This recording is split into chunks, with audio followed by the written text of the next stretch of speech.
Question है 13 equal bags of sugar weight 65 kg. How many bags are required for 10 kg of sugar.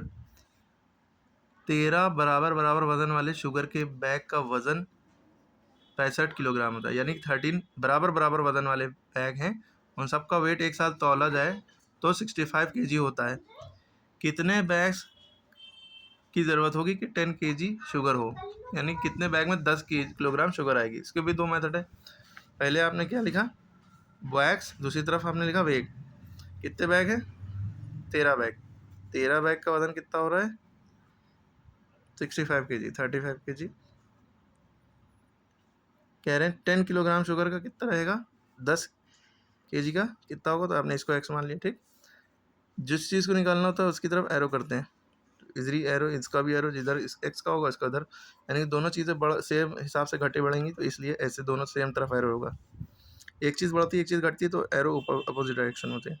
जिधर को arrow है वो ऊपर रखेंगे और दूसरा नीचे. इधर को एरो है एक्स ऊपर 30 नीचे, इधर को एरो 10 ऊपर 65 नीचे. अब इसके बाद क्या करेंगे, 13 को इधर क्रॉस मल्टीप्लाई कर देंगे. 16 को 65 को उधर मत भेजिए क्योंकि वापस इधर ही भेजना पड़ेगा. तो एक्स बराबर 13 इंटू 10 हो गया अपॉन 65. इन सवालों में टाइम बचाना तो टेबल बहुत पक्के याद होना चाहिए. 13 वन द 13, 13 5 द 65. ठीक है, टेबल याद था, खटाक से हो जाए वरना कन्फ्यूज़न होती है. एक्स बराबर 10 वन द 10 अपॉन 5. अब 5 के टेबल में 10 आता है, 5 वन द 5, 5 टू द 10. तो एक्स बराबर 2 आया, लेकिन क्या किलोग्राम में वेट की बात हो रही थी, सॉरी बैग की बात हो रही थी, तो टू बैग्स. ठीक है, कितने बैग्स, 2 बैग्स. कॉस्ट की बात हो रही थी तो 2 रुपीज़ लिखते हैं.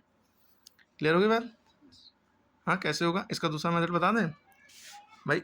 आप लिखेंगे weight of 13 equal bags is equal to, ऐसे दूसरा मेथड है 13 वेट ऑफ, ऐसे लिखेंगे weight of 13 bags equal to 13 bag का वजन कितना है 65 kg.